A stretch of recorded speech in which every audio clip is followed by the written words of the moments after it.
Uyu munsi tugiye kuganira ku bihugu bikikije u Rwanda. U Rwanda rukikijwe n'ibihugu bine. Ibihugu bine bikikije u Rwanda rero harimo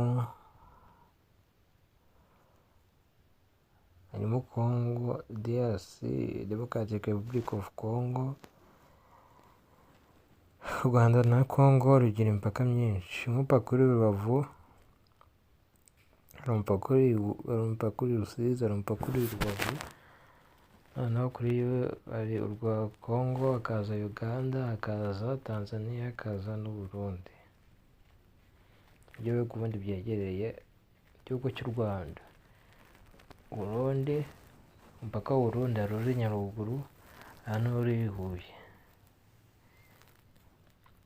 Umupaka wa Uganda hari uri Burera, hari n'uri Nyagatare.